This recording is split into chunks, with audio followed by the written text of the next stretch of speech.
teaching you production. For me, I'm only taking the other side, which is the cost. Okay, but it doesn't matter if we remind ourselves of what production means. A production function shows the relationship between the quantity of inputs used to make a good and the quantity of output of that good. That is the production function. That's why we say that if we have a production function, say Y, what that means that is the total output. What do we use to produce that total output? We shall use capital, we shall use labor. Okay, so Y is a function of capital and labor. So this is a production function. Of course, you have made several production functions. Okay, the most common is the Cobb-Douglas production function. Okay, and you have several others. The T production function. You have the Chase production function. Of course, these ones, if you have not met them, you are going to meet them. But essentially, the production function shows the linkage between a quantity of inputs used to make a good and the quantity of output of that good. And the main thing that we want to do is actually to find out the best mix of these inputs. But you cannot look at them outside the realm of how they are going to cost, what is their cost, in order for you to know how to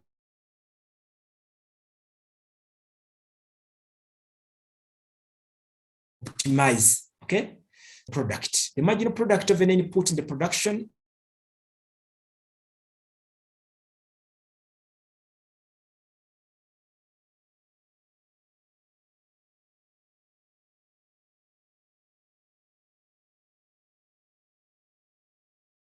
increase is that input. So whenever somebody in the other topic that we just finished means it is an extra, extra unit, extra, what is the extra output?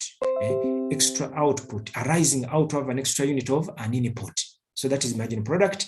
And this, I think this table is very common, even in the first year, I think, where you have a number of workers, for example, output, then marginal product will be this cost. We introduce in cost now. Cost of factory is that we have even $30 at the first year. I mean, year zero, meaning that of course you are putting in some money, the business. These are sunk costs. Cost of workers, then total cost of inputs, which is cost of factory plus cost of workers. This is a common table, okay, that we are required even to fill. Sometimes they put here marginal product, then marginal whatever, but this is not of interest to us now, only that it tells us that the production function and the total cost are much related, okay, they are much related, okay. And there is the idea of diminishing marginal product, which is a property whereby the marginal product of an input declines as the quantity of the input increases. For those who attended my last lectures on factor markets, now you cannot ask me what this means, diminishing marginal product, okay? For example, as more and more workers are hired at a farm, each additional worker contributes less and less to the production because the farm has a limited amount of equipment, okay? Equipment. So you have 3 computers and you have had only 1 person working, then of course you're producing less.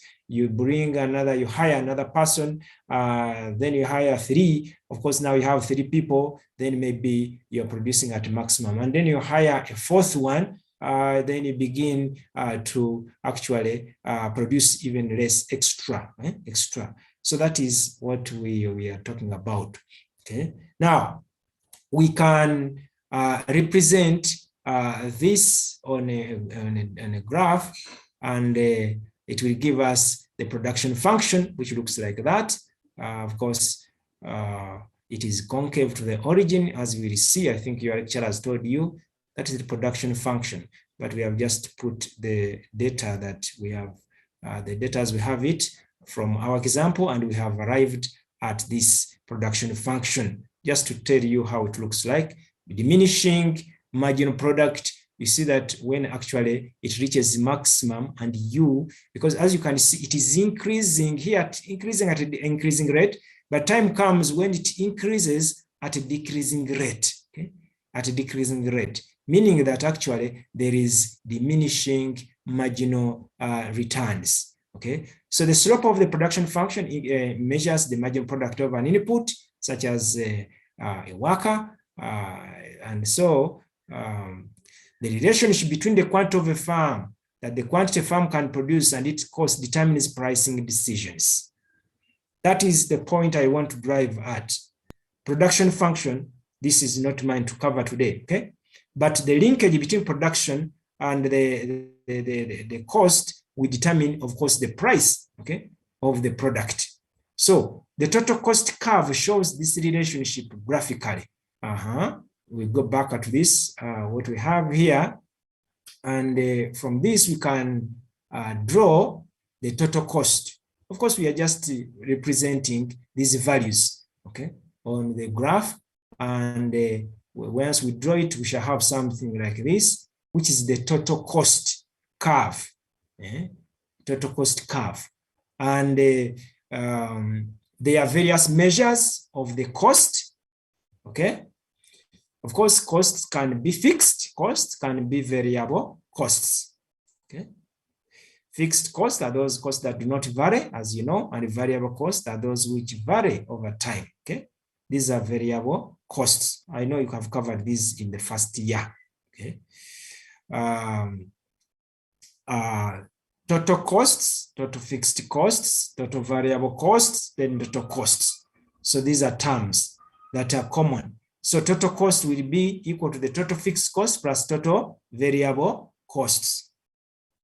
Okay, I think you remember that. Somebody's putting up a hand, it's called the iPhone. Please, unless you rename yourself, I can't have a student called the iPhone. Okay. Okay.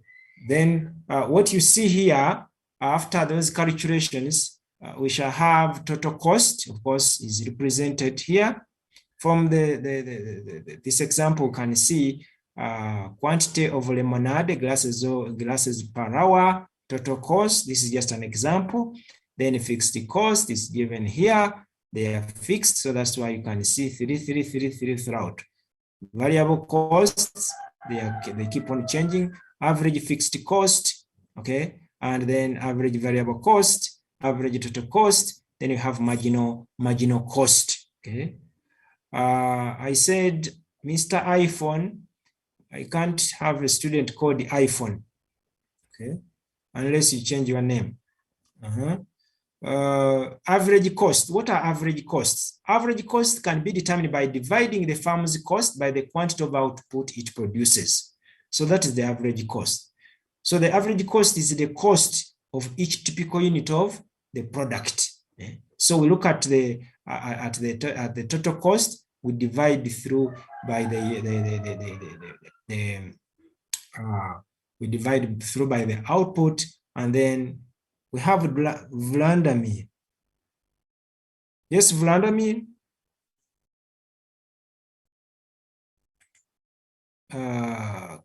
Okay.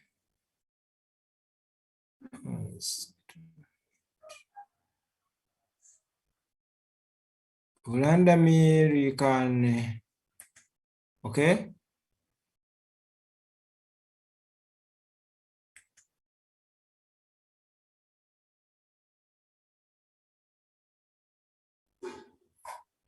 I don't know why.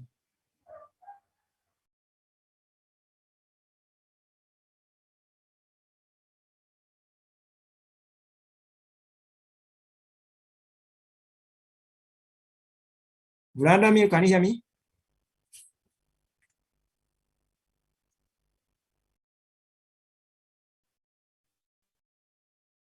Okay, put your question in the chat.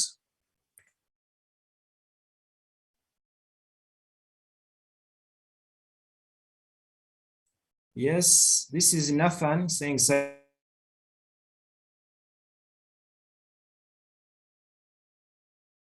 you are fast. Yes, I told you must be sober and you should not be disturbed. The course outline, don't worry. Guys.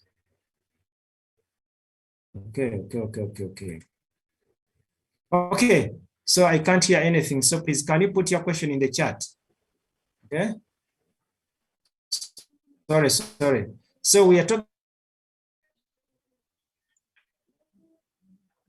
about the average cost and average cost plus average variable cost. Okay, average variable cost. So average fixed cost divided by quantity. Okay, whereas average variable cost is the variable cost divided by quantity, VC over 2, and the average total cost is the total cost divided by the quantity. These ones you are well aware of. Okay, so that is the distinct. That's how we distinguish them. Okay. Now, marginal cost, of course, measures the increase in total cost that arises from an extra unit of production. Okay, marginal cost. So in order to get the marginal cost, you remember what we do. We have to since it is an extra, remember marginal means extra.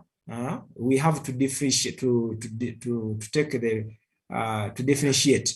So marginal cost helps answer the following questions. How much does it cost to produce an additional unit of output? How much does it cost to produce an additional unit of output? Okay. That will be answered by the marginal cost. So if you employ one additional labor, how much does that extra unit of labor produce? Okay, and at what cost? So that cost element is the marginal cost. So the marginal cost is actually the change in total cost divided by the change in quantity. What we know as the derivative, the differentiation with respect to chu. You differentiate total cost with respect to chu. Okay, so that is the marginal cost, and you can see from this what you have here. If you have quantity as this, total cost is this, so the marginal cost you can see is actually always the extra. From 3 to 3.30, the difference is 0.30. Okay, from 3.3 to 3.8, the difference is 0.50. So that is always the extra. Okay, quantity is that, total cost is that, marginal cost is given as that. So that's how we find the marginal cost. Note that our marginal cost changes with the change in the quantity. Okay, and graphically it will be drawn as that. You can see that at first it is like increasing, although here this example does not really show it clearly. As at first is like falling down, and now it begins to increase. This is the total cost, but now we need to bring in all the costs. Let me first show them all together. What you have here is that the marginal cost here is in red. Okay, this diagram does not really show the beginnings. Of course, this is just an example, but at first we are aware that the marginal cost is falling, but it falls, and once it falls, it reaches a moment where it will begin to increase. So the marginal cost curve here at this point is upward sloping. Okay, and you can see that we have the average total cost, which is U-shaped. Okay, although you can't really say, but it is like a U-shaped. Average variable cost is also said to begin increasing upward sloping, but of course originally, if we were to follow it up to some level this side, it is like a U, something like that, as we are going to see. But the average fixed cost is falling from up and down. It could reach even the axis. Normally, it doesn't reach the x-axis, but it is moving in that shape. So this is what we can see as representative of all these four curves: the marginal cost, the average total cost, the average variable cost, and the average fixed cost. Okay. Note that the marginal cost rises with the amount of output produced. Okay. So the more the output, the more the output, the higher the marginal cost. Okay. So marginal cost rises the amount of output produced, and this reflects the property of diminishing marginal product. Okay, marginal product. The average total cost is U-shaped. I mentioned that. So at very low levels of output, average total cost is high because fixed cost is spread over only a few units. We are saying that the average total cost curve is U-shaped. Average total cost declines as output increases. Okay, that's why from this shape of the average total cost, you can see that it actually it is declining whenever you increase output. Okay, and what does that mean? On average, if the total cost is declining as output increases, what does that imply? What does it reflect? It means that this is at the beginning, but total cost starts rising because average variable cost rises substantially. Of course, by definition, and also from the theory, the bottom of the U-shaped average total cost curve occurs at the quantity that minimizes average total cost. Okay, that bottom part is what we call efficient scale of the firm. I'm going to, I think, to show it very soon on the graph. Okay, efficient cost. But before that, maybe let us look at the relation between marginal cost and the average total cost. Later, we are going to look at it mathematically, but graphically, we can say that these costs are actually interlinked. Okay, whenever marginal cost is less than average total cost is falling. Okay, and whenever marginal cost is greater than average total cost is actually rising. Okay, so in that case, we can see a steady relationship between the marginal cost and average total cost. And I'm saying that the efficient point which you call the efficient scale is the quantity that minimizes the average total cost. Okay. And that is the point, the marginal cost curve, where it crosses the average total cost curve at that efficient point. Okay, so it is. Let me see what we have here. Okay. Look at this graph. Okay. This graph. Note how marginal cost hits both the ATC, average total cost, and average variable cost at their minimum point. Okay. At the minimum point of the ATC and at the minimum point of the AVC. Okay. So you can see that is where we have the marginal cost hitting at those points, and the average fixed cost, as we know, is a short-run concept. It declines throughout. Okay, but when you look at that very graph, still you can note that the marginal cost declines at first and then increases due to diminishing marginal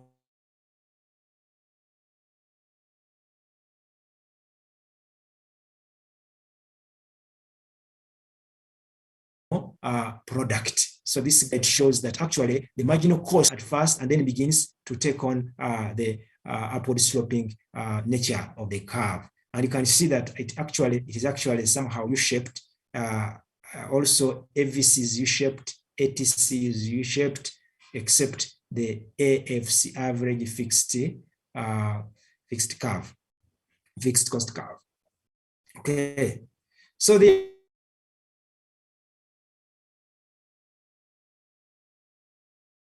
there are three important properties here, of course, quantity of output. We have seen that in the graph.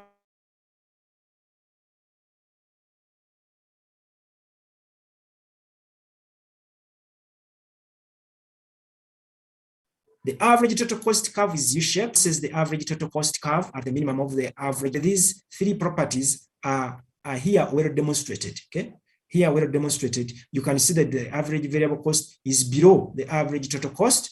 Okay, and the marginal cost is below all when it is actually declining. When it begins to increase, to rise, then you can see that it crosses the average total cost at the lowest point and also at the lowest point of the average total cost curve. Okay. So those are the three important properties which are reflected in that diagram. Okay. Now, we can talk of cost in the short run and in the long run. Of course, we know that in the short run, some variables are fixed, whereas in the long run, all of them vary. So for many firms, the division of total costs between fixed and variable cost depends on the time horizon being considered. That is what I've just mentioned. In the short run, some costs are fixed. In the long run, all fixed costs become variable. So we no longer have any variable cost. Because many costs are fixed in the short run, but variable in the long run, a firm's long run cost curve differs. Okay, it's different from the short run cost curve. Okay, and that brings us to what we call the economies of scale. Of course, we are looking at this diagram here, where we have the short run behavior is reflected in the blue curves. These are different short run cost curves. In the long run, we have this red curve now. We combine the bottoms of all these short run curves. And as you can see, we have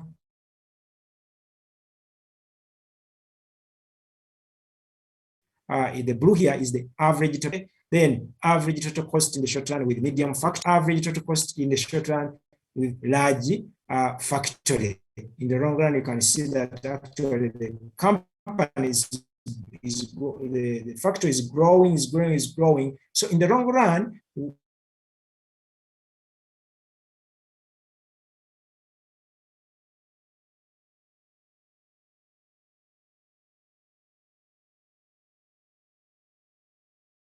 bring all these bottom where we divide in three.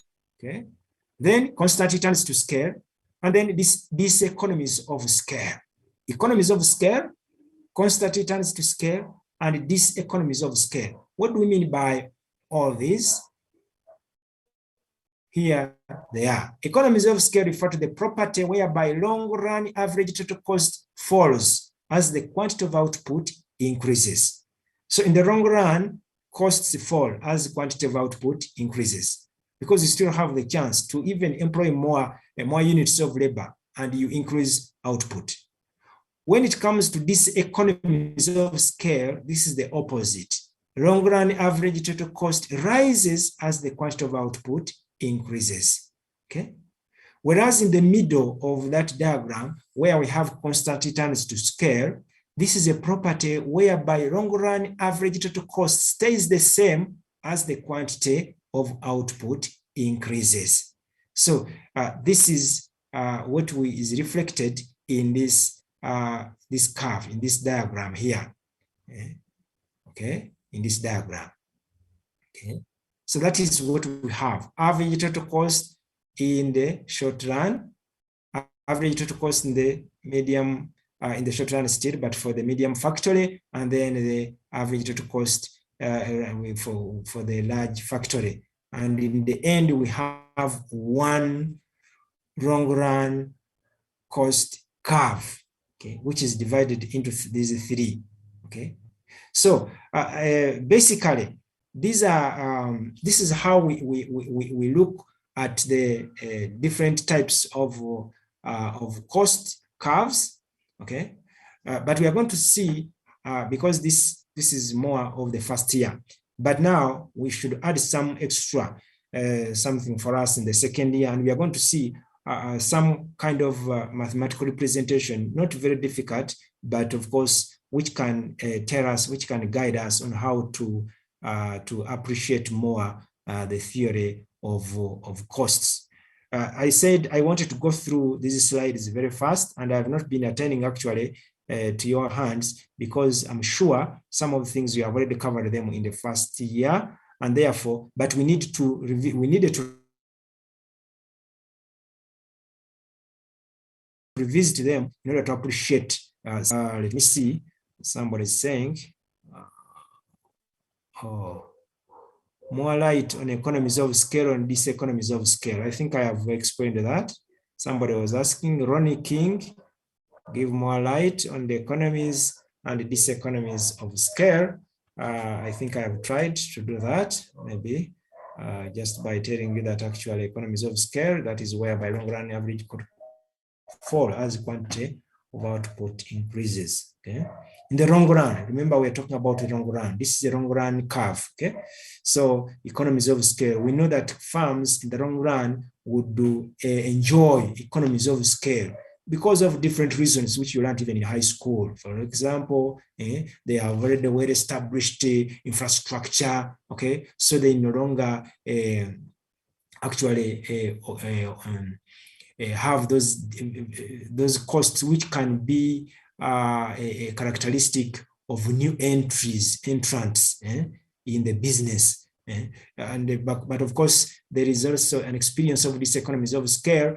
But of course, we are going to see where farms must operate. When you begin enjoying these economies of scale, then it is time for you to transform and to check yourself. Okay. So these economies of scale refer to the property where long-run average total costs rise as the quantity of output increases. Okay, you begin experiencing these economies of scale.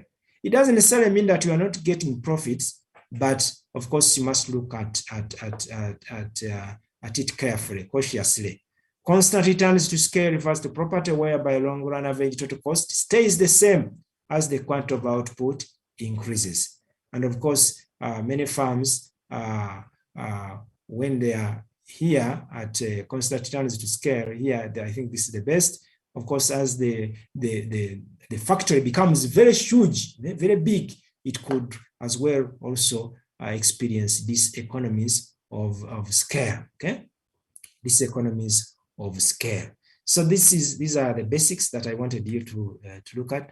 Doctor, could you once again explain this illustration? Small farms, large farms.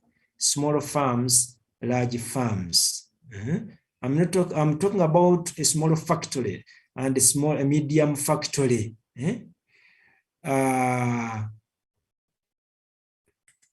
Small factory, medium factory, and large factory. Okay.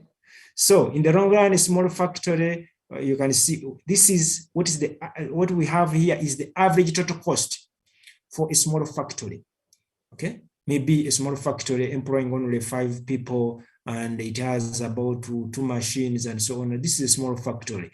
In the medium term, we have a medium factory which is growing larger and larger, and so this will be its average total cost. Okay, whereas in the long run, maybe the factory has grown very large and it is actually employing maybe 100. It has several machines. So this is a factory, a large factory we are talking about here. And this is how it experiences its average total cost.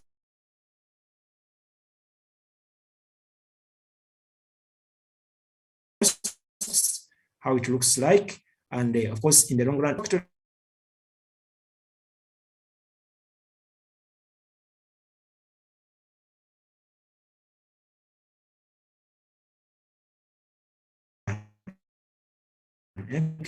it has been small, then it's talking about this, it has medium factory, then it has advanced. Consider this, at first it is experiencing economies of scale, then it constant returns to scale, and then this economies of scale. Okay, so that is what I wanted to share for the first slides. But let me see.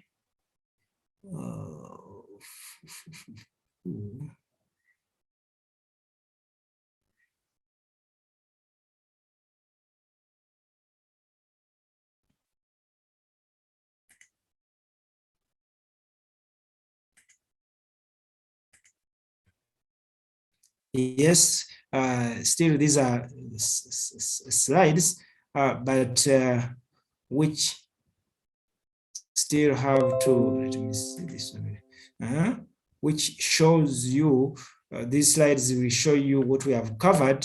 The total cost is actually equal to the total fixed cost plus total variable cost. And I think I've mentioned all these ones, average cost concepts, where we have the average fixed cost is equal to fixed cost over quantity output. Average variable cost is equal to total variable cost over output, total output, and the average total cost is equal to total cost over Q, marginal cost. I think I've mentioned all this. And of course, maybe an extra diagram here, which shows you the short-run total cost. Okay, the green line here is the total fixed cost. Of course, we say this is short run, so total fixed costs are fixed in the short run. That's why it is flat. Okay, total fixed cost does not vary with the output. In other words, they are fixed in the short run. And the total variable costs increase with output. You can see this is a different way of looking at the same thing that we have just seen before. So total variable cost increase with output. Its shape reflects the law of diminishing returns. The total variable cost, this is something, is it red? I don't know. So this is the curve for total variable cost. And then we have the total cost, which is the vertical sum of total fixed cost plus total variable cost. So you'll find it represented in this format in many books. This is the short-run total cost, which is equivalent to the total fixed cost and total variable costs. So this is the diagram. I wanted to bring it out. Of course, this one we have seen it. We have seen this one. I don't need to repeat, and I've explained several of what they reflect, and this is the long run represented differently. What we have to do is now to join all these bottoms. Once we join all these bottoms, we get the long run cost curve. So this is represented differently. I bring this because you will find that in some books these are written differently, but they mean the same thing. So this is something you can see here. I think you can see now what I wanted to tell you, that actually you combine all the bottoms, then you come to the long run average cost curve, okay, which has, this was the scale one meaning that here we have the smaller farm, the smaller factory, we have a medium factory, then we have a large factory. And for each factory at each period in time, in the short run, there is a marginal cost, which we call the short run marginal cost. For the medium factory, we also have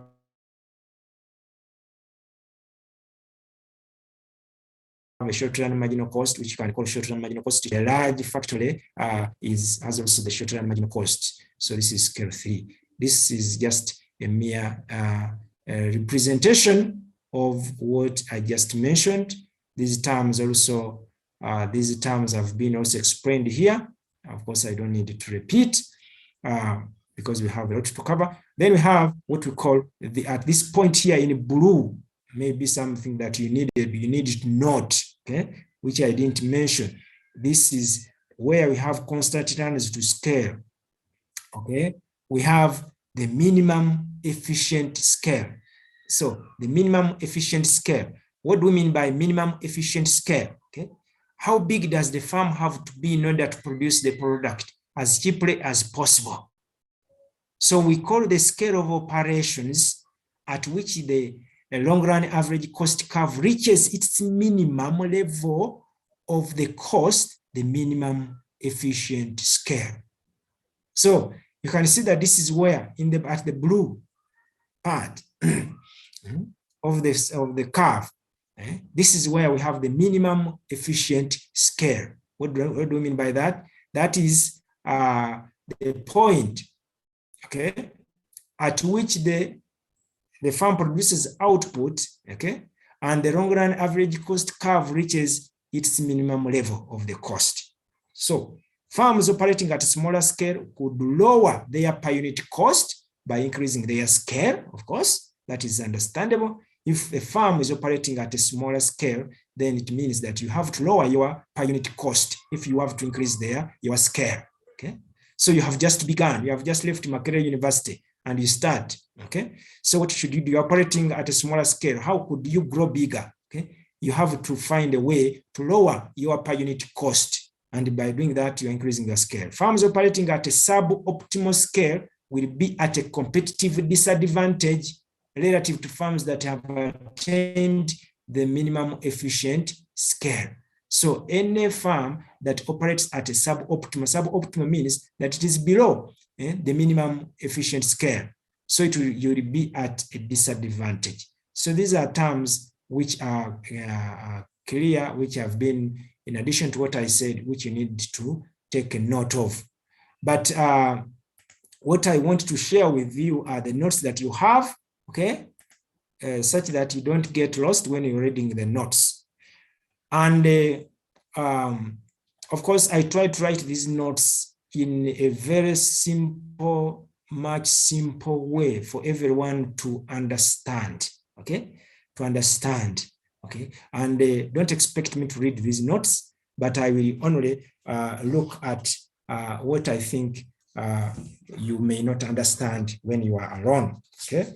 So as I mentioned earlier, the most important thing, okay, that we are interested in covering this topic, after getting that background, after getting those basic concepts, which I'm sure have been even boring you because you covered them in the first year, but you need to appreciate them, because without appreciating them, you cannot understand this topic well.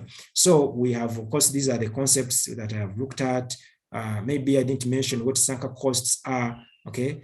What are sunk costs? These are recoverable. These are not recoverable costs. You have put them in business, you don't expect to recover these costs, okay? Whereas some other costs are recoverable, sunk cost cannot be recovered. An example, okay, is the cost of painting your place where you're going to carry out the business, okay? This is a sunk cost, okay? It is an expenditure that you cannot recover. You are going to start a saloon, and then you begin by painting the room where you are going to carry out that business. That cost is a sunk cost. Why? Because once the paint is on the wall, it has no resale value. But when you buy a machine that you are going to use in the saloon, that one has a resale value. Although you are using it in your saloon, you can resell it, in other words. So that one is not a sunk cost. So a sunk cost has to do with only those costs which you cannot cover in business, okay?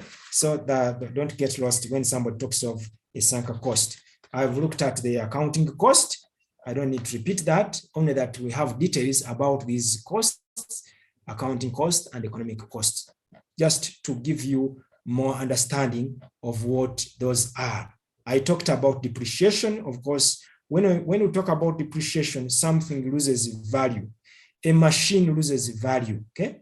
So if you have, for example, you have started a saloon, okay? We have said a sunk cost is, for example, the cost you spend on painting. You cannot resell the paint that you have already put in the room, okay? That you are going to use for business, okay? But you can resell that machine that you use to cut people's hair, okay? Although you are not going to resell it at the same price as you did when you are buying it. I mean, the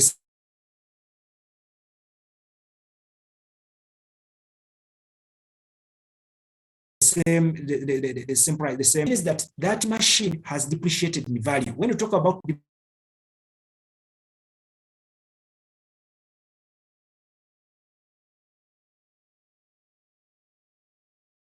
depreciation, this is the loss of value, and that cost must be under the implicit, which is very, very important for us. Now, the issue will be, for any farm, the most important thing is to see how to minimize the costs, okay? How does the farm minimize costs? So the question we are putting here, in production, the farmer's main objective is to maximize profits. That is okay. Okay. In the maximization of profits, the farm is faced with the two options. Either it minimizes the costs to produce a given level of output. Okay, that is one alternative. Either it minimizes the cost to produce a given output level, or it maximizes output for a given level of cost outlay. I want to go slow because now we are at the gist of the matter. Okay, so the firm's objective is to maximize profits, but how does it achieve that? It can either minimize the cost to produce that given level of output, or it has to maximize output, okay, for a given cost. Okay, why? Because we are aware that profit is equal to revenue minus cost, and revenue is a combination of price and output. Cost is a combination of the prices for the inputs times those inputs. In this case, for example, the first case, where the firm minimizes costs subject to a given level of output. Appeal, please stop writing on our screen. Okay, we are saying that the first thing the firm can do to achieve the objective of maximizing profit is to minimize cost subject to a given level of output.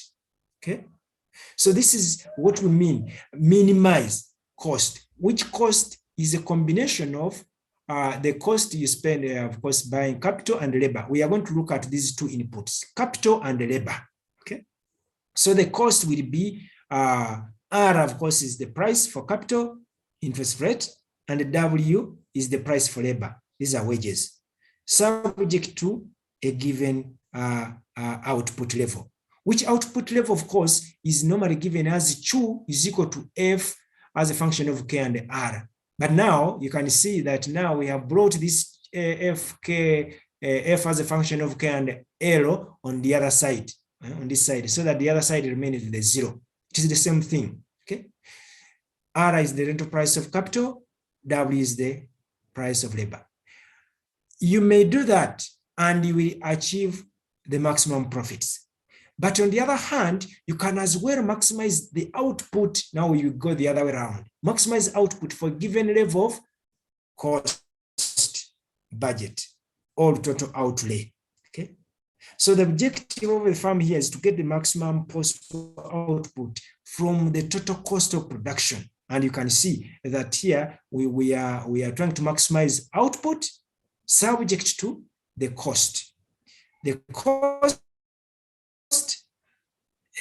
is given as C is equal to RK plus WL. Okay, but you can write it as well as C minus RK minus WL is equal to 0. Bring all the other elements to this side. So these two will give you exactly the maximum profits you are optimizing. Okay, and so if you want to do that, we must make two assumptions. Okay, one, that the firm employs only two homogeneous inputs, and here we are assuming capital and labor. Okay, capital and labor. Okay. Two, of course, somebody will wonder, what about entrepreneur costs? Where are they included? Normally, these are included in the capital as capital costs. Okay. Two, the second assumption, we assume that inputs are hired in a perfect competitive market. Full information. Every firm has full information. Okay. So that is important. Let me first remove these guys. Let me, sorry.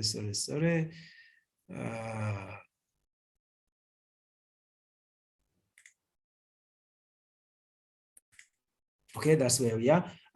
So these are the assumptions which are very critical, and I want you to understand them. Okay. So we have two assumptions that we are making if you want to achieve maximum profits via these two methods. okay, via these two methods. Okay, I hope at that point everyone is okay. Let me see whether there are some questions in the chat. Now somebody saying Kyagulanyi will never be president. Please, can you write things which are clear and which are relevant to us? Why don't you guys concentrate? You leave them. If they can't concentrate, we shall see what happens in the test and in the exam. Okay. Okay. So we say that we want to maximize profits. Somebody wants me to share the slides. I will share the slides, but what is more important are the notes that I sent you, because that is the slides are just a summary of what you have in the notes. Please better read the notes. Don't read the summaries. Actually, it could force me even not to send the slides. Concentrate on the notes, because that's where we have all the detailed information of whatever I want to cover. So given this assumption, which assumption? These two assumptions. These two assumptions. One assumption is that we are dealing with the two homogeneous inputs. Homogeneous inputs, labor and capital. Okay. And the second assumption is that we are operating in a perfect competitive environment. Okay. Meaning that if we are operating in such a market structure, it means that the prices of the inputs are given. Okay. Both W and R are treated as parameters in the firm's decisions. They are given by the market. Okay. Later, of course, we can relax these conditions, but at the moment, this is what we can go with. So, given these two assumptions, okay, we can represent the cost function as an isocost line. Isocost line. Isocost is, of course, a combination of all costs. Okay, cost in this case, for example, is equal to RK plus WL, the cost spent on capital plus the cost spent on labor. Okay, so this is the total cost, and we are calling this an isocost line. Okay, where L and K represent input usage during the period. Somebody is saying it is lunch. Please, you can go for lunch. This is an online lecture. You can even eat when you are having the lecture. Okay, that is the advantage. Okay, nobody is really disturbing your mouth.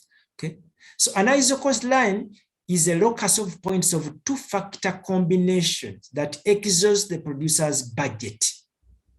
And here, the two-factor combination that exhausts the producer's budget are K and L. So RK, WL. So the total cost is RK plus WL. Okay.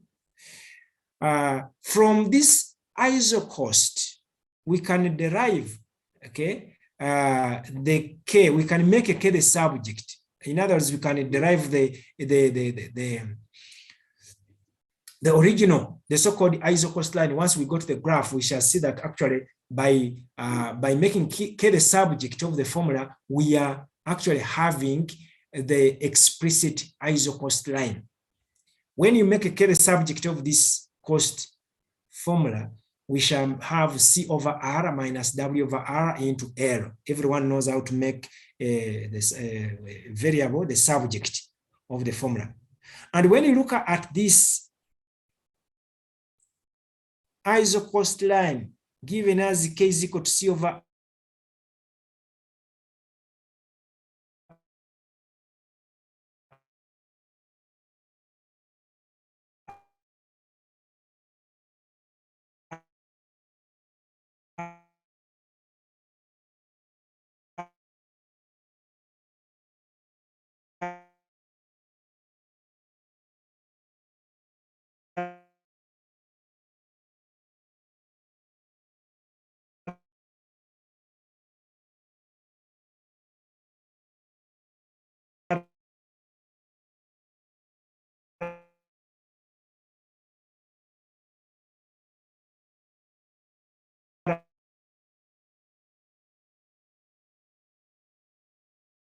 Recording stopped.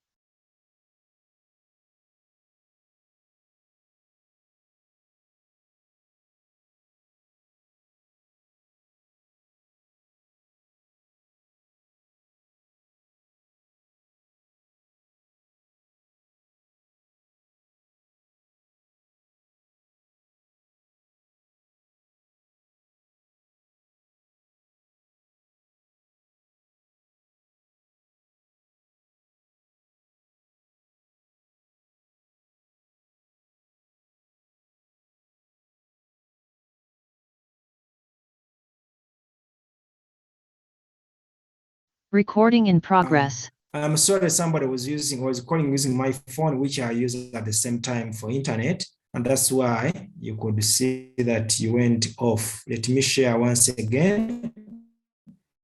I'm really sorry for that. Okay, so here we're talking about the ISO cost line, okay? The ISO cost line, which is downward sloping, and the slope we have said that it is W over R. Please, I want to note that we have to go slow here. We have a cost function, which is RK plus WL. Then from that, we can find the ISO cost line by making K the subject. Why do we make K the subject? Because it is K which is on the vertical axis, such that we are able to argue that here K, capital is on the vertical axis. So at point A, what is happening? Labor is 0 at point A. Labor is 0. So if it is 0, we can go here and say W over R times 0. This whole thing will be 0. Meaning that at that point A, we can only have C over R. Okay, C over R at point A. And at point B, we have C over W using similar argument. Okay, similar argument. So we have economic profit. How do we get economic profit? We have revenue and we have the cost.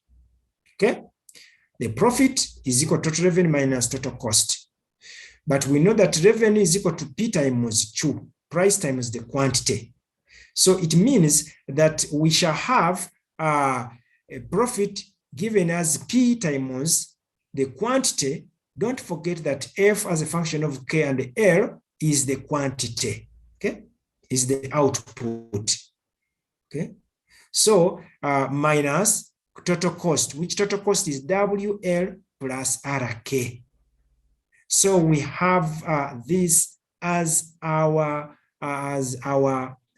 formula for profit, which profit here, of course, is if we remove the brackets, we shall have negative minus WL minus RK. Okay. So this equation here, A star, shows that the economic profits obtained by a firm are a function of the amount of capital and labor employed. When you look at the variables that we have in the profit function, you can see that we have only capital and labor, and of course also price. So A shows that the economic profits obtained by a firm are a function of capital and labor employed. If, as we assume, the firm seeks maximum profits, then we might study its behavior by examining how capital and labor are chosen so as to maximize equation A. Why am I not talking about profit here? Okay, because we are under a perfect competitive market structure. Therefore, P is given. And I'm not talking about W. I'm not talking about R, because all these ones are given. We are under perfect competitive environment. So the only variables that affect the profit of a firm are the amount of capital and the amount of labor that are employed. Okay, good. Okay, so what will be the equilibrium condition for a producer, for a farm? Okay, equilibrium condition. Now, what I have not talked about is we have the ISO cost, but we also have the ISO quant. ISO cost, then the ISO quant. Where do we get the ISO quant from?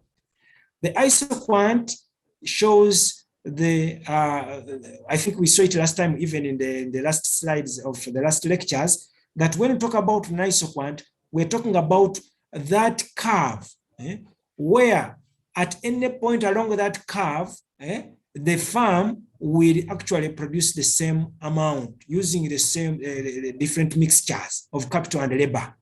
So in that case, the ISO quant will be represented on this graph, for example. On this graph, we have different ISO cost lines, K1, L1, K2, L2, K3, L3, and there is only one ISO quant, which is this curve here, FE, which is we name as P. Okay. Okay, we are naming it as P. So the isoquant will show the different combinations of capital and labor. And along that same curve, as we mentioned last time, we are actually producing the same total, okay, amount of output. So we are indifferent. The firm is indifferent at any point along the isoquant. The firm is indifferent. So it can combine anything. For example, K2 L1. It can combine K whatever K star L star. Now, how shall we know that we are at K star L star? That can only be where we have the isoquant tangent to an isocost. Now, I want you to listen very carefully. Okay. Here we have different types, different isocost lines. And we only have one isoquant, meaning that we want to minimize the cost. We have cost K1 L1, we have another cost K2 L2, we have another cost K3 L3. So in order to maximize the profit, this firm minimizes the cost subject to a given level of output. That's why you can see that we have only one isoquant. So the output is given. So in order to minimize the cost, we choose that lowest isocost line that is tangent to the given isoquant. And in this case, we have point E. At point E, that's where we have with the optimal level, okay?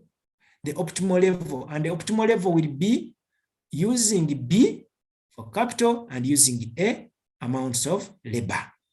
So in this case, what are we doing? We are actually optimizing. Okay? We are optimizing. This is cost minimization problem. We are minimizing the cost. We have different outlays of cost. Okay, we have K1 L1, we have K2 L2, we have K3 L3. But we have only one isoquant. So we want to minimize, which is the minimum cost of all these three. At which point should we operate?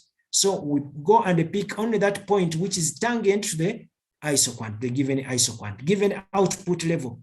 Okay, so don't get scared when you look at the marginal rate of technical substitution. Of course, I mentioned that last time in the factor market topic. Okay, and we said that the marginal rate of technical substitution, of course, is the slope of the isoquant. The marginal rate of technical substitution is the slope of the isoquant.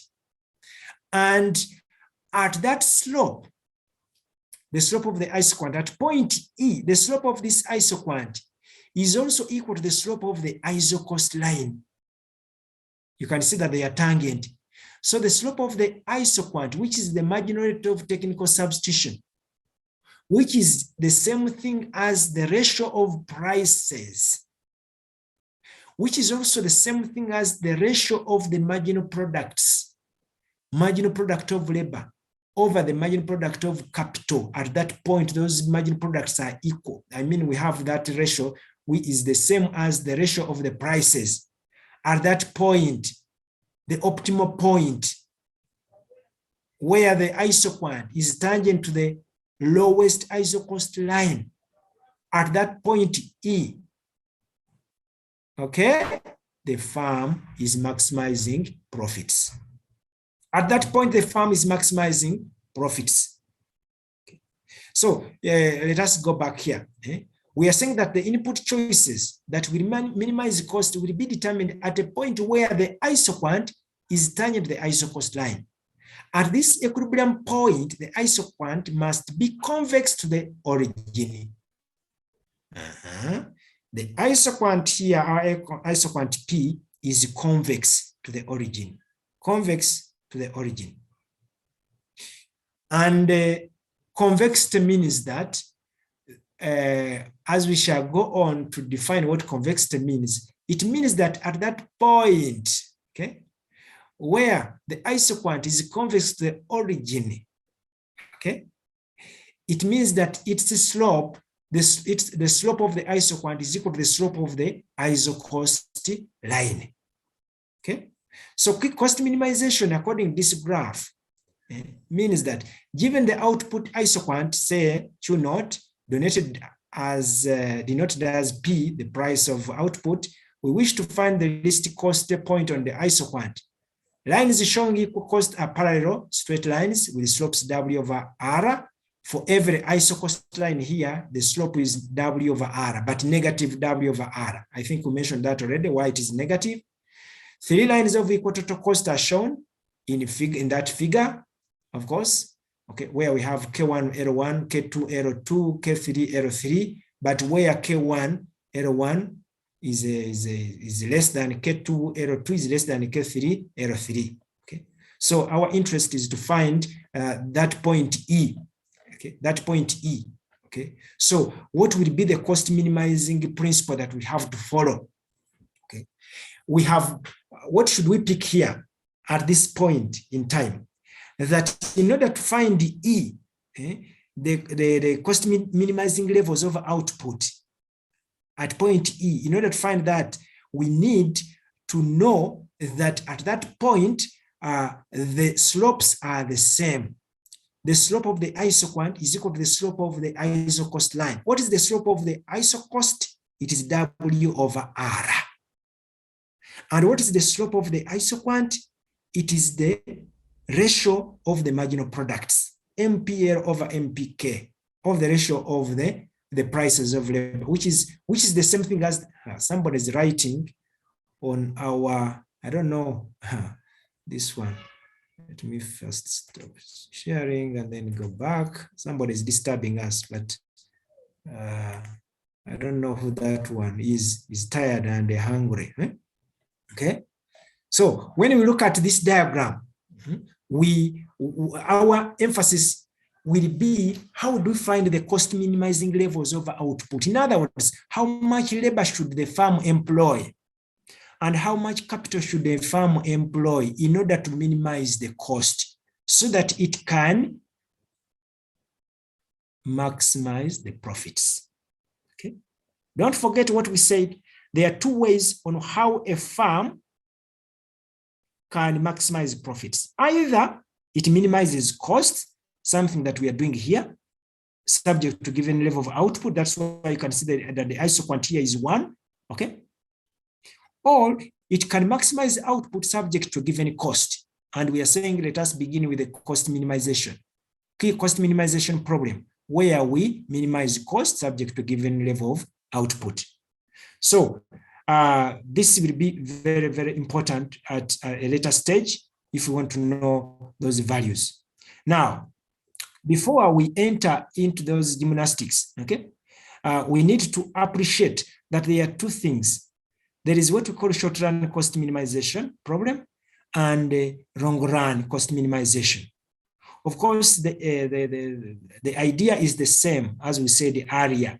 For short-run, one of the variables is fixed. And let us assume that here capital is fixed. So Q is a function, that is Q is the output. The production function here will appear as a function of L and K, where K is fixed. Okay.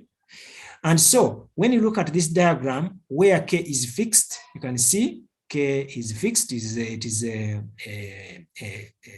is flat, and we have labor. Labor is changing, is varying. So the optimal will be L star. Optimal K will have nothing to change because it is fixed. So it will be K bar. Okay. So this is short-run cost minimization. So at this point where the meet, we shall have, of course, we shall have the cost minimization point. Okay. Now, that's what we mean. Mathematically, we can say that if we have Q as a function of K and labor and capital and labor, then it means that we can only satisfy, okay, the optimal condition, okay, if we assume that output always increases when inputs also increase. We have an example here where Q is given as 10 K bar power half into L power half. This is an example. So to find the cost minimizing level of labor, which we can call L star, we need to solve this equation for L star. Okay? L star. So in other words, we make L first of all. Let us make L the subject. Okay? When you make L the subject, remember capital is fixed. Okay? So L the subject, making L the subject, of course, everyone I think knows. So we take this 10 K bar power half to the other side. So we shall have Q over 10 K bar power half. And this will simplify to, of course, when we say L power half, it is the same thing as the square root of what? I mean, we are saying the square root of L. Okay. So in order to remove this half, we need to multiply it this side. So we multiply it this side and this side. And of course, we have to, if we want to remove a half, what do? You have to multiply it by 2. Okay. Okay. John, somebody called John is trying to destroy our slides. By the way, next time I find out that you are the one doing it, I will just jot down your name here such that you get some punishment, okay? Because I think you are doing it knowingly. Okay. So we have our equation here. We make L the subject, and what we have here is L star given as Q squared over 10 K bar. Okay. Note that this equation does not require a specific output target, but rather gives us the cost minimizing level of labor for every level of output. So we call this an input demand function. That is a function that describes the optimal factor input level for every possible level of output. So if we are given a production function in the short run, given as this, we are able to make L the subject here, and of course, at the end of the day, it will be the optimal input demand function. But this one has no constraint. Okay, this has no constraint. Once we have a constraint which is the cost constraint, things will be different. Okay.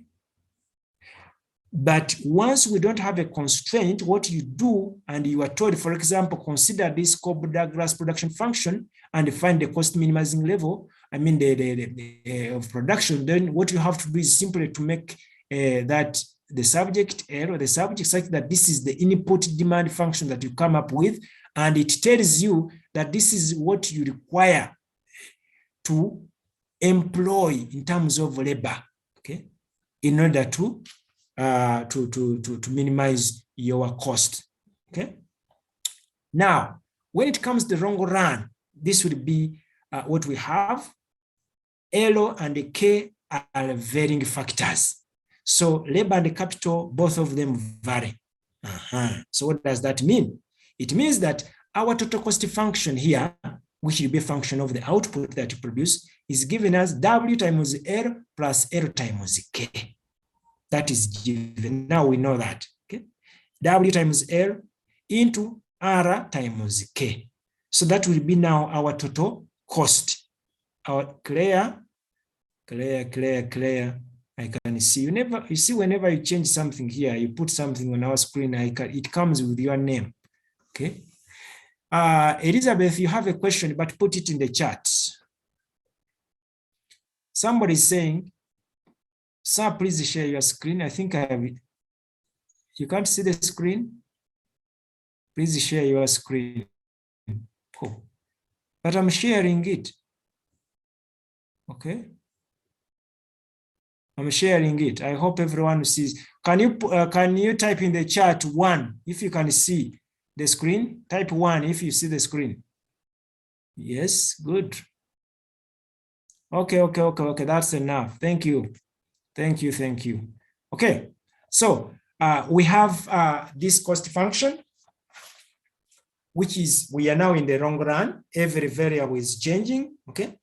So what we have here, is a graph of this nature. Okay, the ISO cost line will be this. Of course, we know the ISO cost line is given as the budget outlay. Okay, for the farm, it is the same as we saw it last time. Don't get worried. This ISO cost graph is got out of this example, which you will read on your own. But for me, I'm trying to go to how to solve the problem. Okay, so in the long run, what you see here, both of them are changing. Capital and labor are changing. So what you see, the vertical axis has a K, capital. Horizontal axis has the labor. Okay, so where you see the two ISO quant, which is a tuber, and then the ISO cost, which you can see this is downward sloping, where they meet, as I mentioned earlier, that is the optimal bundle. In other words, the optimal combination of capital and labor that the firm can utilize in order to minimize the cost. So graphically, it will look like this. So we are interested in finding K star and L star, and that will be the solution in the long run for cost minimization. In the short run, of course, this K star will not appear. It will be a straight line, so it will be K bar. Okay, so graphically, this is what we want. Now, as I said, and I repeat for emphasis, that at this point where K star and where we have a combination of K star and L star, at that point, the slopes are equal. The slope of the ISO quant is equal to the slope of the ISO cost. Why is this written as tube bar? Because we are minimizing cost subject to a given output. And the output therefore is given. That's why you can see that it is a tube bar. Okay. So at that point where we have the optimal bundle, the slopes are equal. The slope of the ISO quant, which is known as the marginal rate of technical substitution, and which is given as the ratio of the marginal product of labor to the marginal product of capital, is equal the slope of the ISO cost line, which is given as negative W over R. Okay, this is what you see here. So the solution to the long run cost problem will be where we have the marginal rate of technical substitution equal to the slope of the ISO cost. So we must struggle to find out that. Okay. In other words, we have MPL over MPK is equal to W over R, negative W over R. The two slopes are the same, which we can as well manipulate and say that MPL here over W is equal to MPK over R. Okay. Okay. Of course, here we are doing nothing new. We are just bringing W down here and we are taking MPK up there, and it is given as that. This is the same thing as that. Okay. And what does that mean? It means that the cost minimizing mix of inputs at that cost minimizing level, the marginal products per dollar must be equal. So when you see MPL over W, it means it is the marginal product, the per dollar per unit, any unit that you use, any currency that you use, but here I'm using dollar. So the marginal at that point, the marginal product per unit of currency that you use must be equal for labor and for capital. And so if it is less than, if the MPL over W is less than MPK over R, what should you do? Okay. What should you do? We are saying that this should always be the case at that point where the firm should minimize the cost. But what if you find that actually you are calculating and this is less than that? What should you do? Okay. The marginal product per dollar is not equal.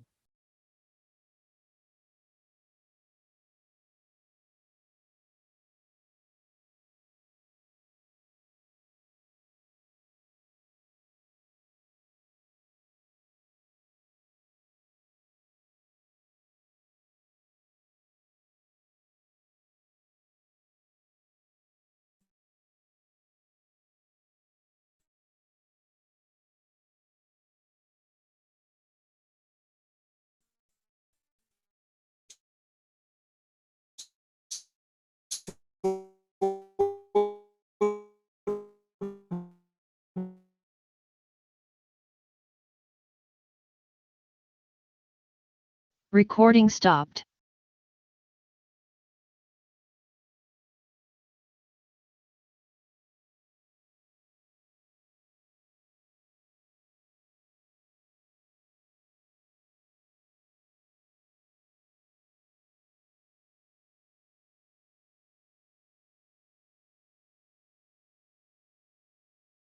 Recording in I had gone off, progress. sorry. Internet connection was poor. Internet connection was poor. Let me share once again the screen. Okay. Okay.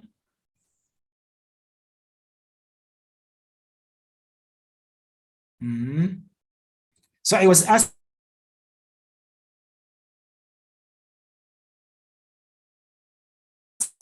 you, under normal circumstances and in the margin product should be equal to the ratio of the prices of those inputs, of course, which will lead us which leads us to saying that MPL over W should be equal to MPK over R. But we are saying that what if MPL over W is less than MPK over R? Okay. And we are saying that this inequality tells us that this current use of labor and capital cannot be an optimal solution. So in this case, there is no optimal solution. And therefore, what do we do? Okay. We know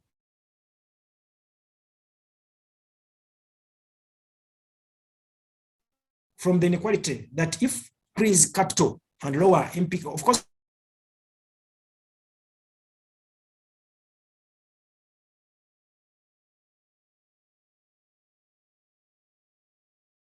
once you increase capital, what are you going to do?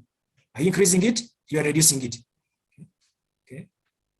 If you increase capital here, if you increase the use of capital here, this whole thing will end up smaller. And therefore, at the end of the day, you will equate it to MPL over W. Okay? So the net effect is an increase in the overall product if you increase capital. So the same argument applies if the inequality were reversed. What you do if MPL over W is greater than MPK over R, what you do is actually to increase the use of labor where you have it greater. You increase labor, and therefore at the end of the day, as you increase the use of labor, what will happen? You will get a marginal product of labor, the extra output that you get out of using an extra unit of labor will keep reducing, and therefore it will come to a moment where this will equal to this side. So that is what we do. Now, of course, this diagram here is showing you the optimal choice. As I mentioned earlier on, it is just a demonstration of that. But now let us see how to get that optimal bundle at that point, that optimal choice. Okay. Okay. Long run. Minimize the cost subject to the output. Okay. So the output is given as Q is equal to, if is a function of L and K. So what do? We introduce what we call the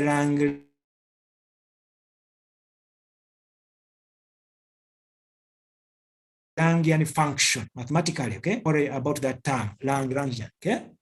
So, which is, of course, meaning that our function says Z, you can call it F.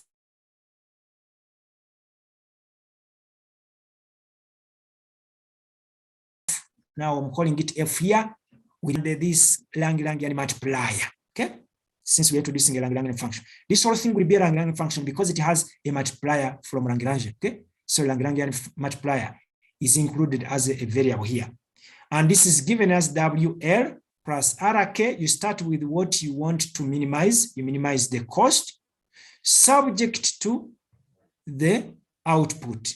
And the output is given as Q minus F into LK, of course, which is equal to 0. So you can easily say the same thing that is actually F LK minus Q. Okay. So this is what you have here into the Lagrangian multiplier. Okay. So we take the first order conditions so that we can find the solution for this. So In other words, we differentiate F, okay, with respect to L. And of course, this is a first order condition. It will give us 0. Then differentiate F with respect to K, it will give us 0.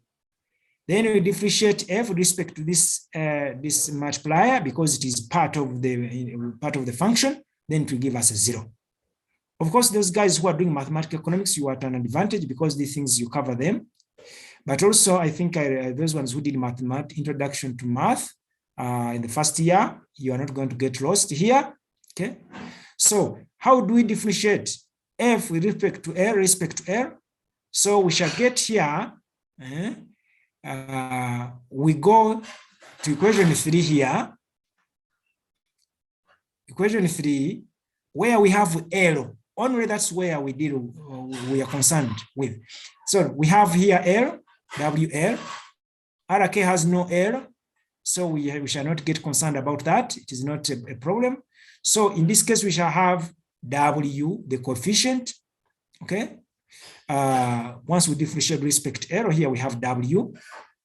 Okay. Which, okay, minus lambda into F of L. Don't forget that this function here, this function has L and a K. Okay. So in other words, we differentiate this function, this whole function with respect to K. But we have also a lambda here. So we have to be careful. I mean, in respect to L first, but we have also a multiplier here. So that's why you can see that the L is equal to 0, implying that W minus this whole thing is equal to 0, but which we can write as W is equal to lambda dF LK dL. That's 1. Then we have second, in the fifth equation, the F dk, first order condition will give us 0, implying that R, because that is where we have a K, once you differentiate the F dk here, we give you R. But also we have a K here within this function.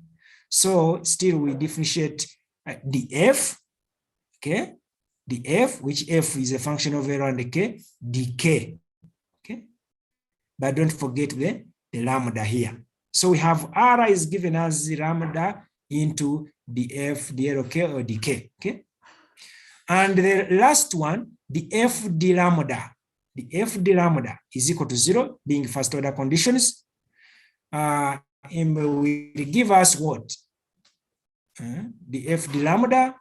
It will give us, of course, once we differentiate this with respect to, we shall get here WL has no lambda, RK has no lambda. There is only one thing which has a lambda, which is this, okay, which will give us 2 minus F into as a function of L and K, which is the same thing as saying Q is equal to F as a function of L and K. That is equation 6.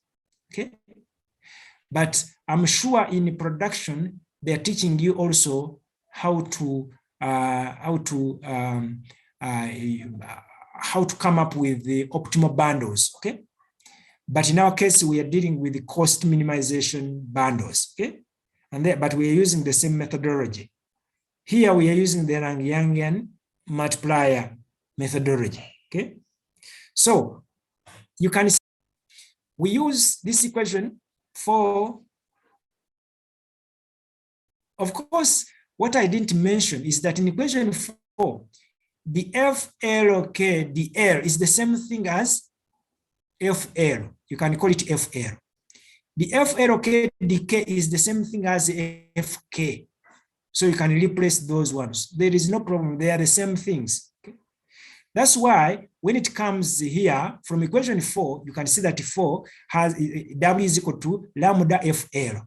So the FL is the same thing as the FLK dL. Okay. So W is equal to lambda into FL. from equation 4, which implies that lambda, you can make lambda the subject here, and lambda will be W over FL. From equation 5, still the FLK decay can be written as FK. FK means that you are differentiating the function with respect to capital. So still here, you can see that lambda can be made a subject and it is equal to R over FK. Okay, equation 8. I hope you are following. Now you have lambda here is equal to W over FL, and lambda here is equal to R over FK. Okay, so it means that lambda, we have a lambda here, we have a lambda. So since these are both lambdas, I can say lambda is equal to lambda, okay? And that means that I can equate W over FL to R over FK, since they are all lambdas, okay? So that we have this relationship. And from this relationship, okay, which I said, when we talk about FL, what am I talking about when I talk about a factor of capital? Okay? Marginal product of capital. Meaning that I can as well rewrite this relationship, okay, as df dk, which is the slope of the isoquant, because I said that products, MPL over MPK, you can see it is a slope of the isoquant, but which I'm writing as equal to W over R. In other words, this equation here, this relationship W over FL is equal to R over FK can as well, there is something which I jumped here, which you can see clearly, that is FL over FK. I hope you can see that. So which I can write as well as MPL over MPK, because FL over FK is the same as marginal product of labor over a marginal product of capital, which is giving me W over R, the slope of the isocost line. The slope of the isoquant is MPL over MPK. It is given as W over R, which is the slope of the isocost line, which is the same thing as the marginal rate of technical substitution of labor for capital, the slope of the isoquant. Now, I'm saying here that since MPL is the same as FL, and MPK is the same as FK, I'm repeating myself, but for emphasis sake, okay? Then we can, and we know that from equation 10, we have a constraint which is true, given as which is a function of L and K. Okay, so equation 10. Remember equation 10. That was the F d lambda gave us Q is equal to F LK. Remember what I'm looking for is the optimal bundle. Now I have 3 equations, 4, 5, and 6. Now from equation 4 and 5, I have been able to get a relationship that says that MPL over MPK is equal to W over R, which is the same thing as marginal rate of technical substitution of labor for capital, of capital for labor. Okay. Now I'm remaining with this third equation, which is the equation 6. Because for me, in order to have equilibrium, I need to take all the 3 equations in consideration. Okay. So now, since the relationship between these 2, 4, 5 has been got as W over FL is equal to R over FK all, so to say W over R, which is equal to FL over FK, I need also to consider that product and include it in the last equation, which is equation 6. I am aware that from equation 6, Q is equal to F. Q is given as a function of L and K, so it makes it equation 10. So equation 10 and 9 and 10 are 2 equations in 2 unknowns, L and K, and they can be solved by repeated substitution. Okay. So equation 9 is the mathematical expression of the marginal rate of technical substitution, which is given as negative W over R. Remember that I have got MPL over MPK is equal to W over R. Okay. Now, this is a family of unknowns. Okay. So it may not be possible for me to actually point to the L star and the K star simply from this example that is full of unknowns. Okay. But I can get the generic understanding of what we want to say, that in order to find the optimal values, we must get the point where the slopes are the same. But because we are using the Lagrangian function, whatever we get out of that, for example, let me give you an example, that if we get MPL over MPK is equal to W over R, then we can say, for example, that given two is equal to F function of L and K, okay? Then we can incorporate this value, okay? And then we are able to find the optimal bundles. As I said, this is implicit, we cannot see it here. But now, if we can argue and say that lambda, okay, is given as W over FL and is equal to R over FK. Don't forget what I said earlier, that since lambda is equal to lambda, lambda is equal to lambda, then we have W over FL is equal to R over FK, meaning that lambda, it is lambda which is equivalent to all this. Now, if lambda is equal to that, I'm about to finish because I think this is enough, okay, for us, but I want to end with this, that since lambda is equal to lambda, where we have lambda is equal to W over FL is equal to R over FK, what is lambda? We said lambda is the Lagrangian multiplier, okay? Lagrangian multiplier. In economics, we say that this is the same thing as the marginal cost, okay? Marginal cost. That implies, therefore, that lambda is equal to the marginal cost and is equal to W over FL and is equal to R over FK, which we can write in the reverse as 1 over lambda. If we are to put lambda as an inverse, so it becomes 1 over lambda is equal to, so the other things also change, is equal to FL over W is equal to FK over R. And what does that mean? That is what I want to end with. It means that the marginal productivity per shilling spent should be the same for all inputs used. The ratio of marginal benefit to the marginal cost should be the same for all inputs that have been employed. That's what this last thing means. The ratio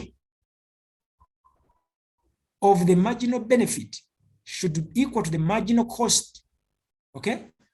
And the marginal cost should be the same for all inputs that have been employed. Let me repeat.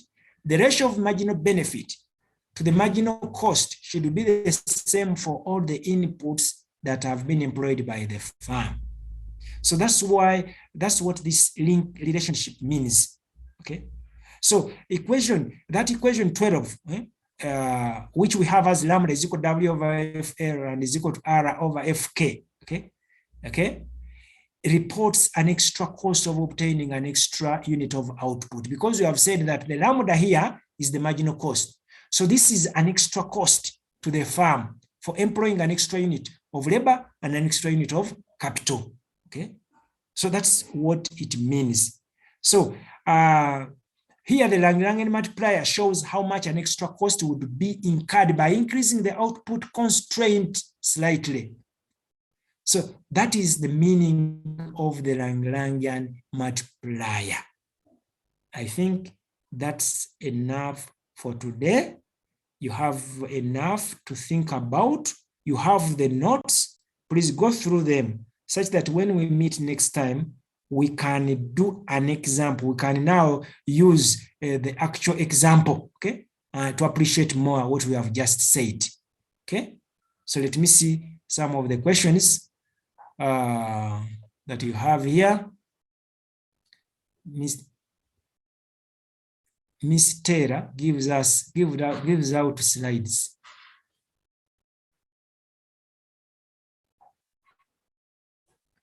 Miss Taylor, this one is not, she's not Miss Taylor, please. She's Dr. Taylor. gives out slides instead of notes, and as you have stated, they are not sufficient as reading materials. So what would you recommend us to do further reading in those topics? Now, you guys, you must, your leaders must approach Dr. Terra for the notes, okay? You must approach Dr. Terra for the notes. She's a free lady. And also, by the way, those notes, I think they could be available on the photocopier. So please try to, the leaders, please approach Dr. Terra. She's very good. She will give you the notes instead of the slides. The slides are not sufficient. You may not understand everything. Moreover, because when we are teaching here online, we are very fast because you have the notes, but then you need the notes themselves, okay? So please, the leaders, you can approach Dr. Terra. She's very friendly, amicable. She will give you the notes. Doctor, I think next time you begin by repeating this equation. Yes, I repeat those equations, but of course, someone is saying some of us didn't get the notes. Are you on this WhatsApp group?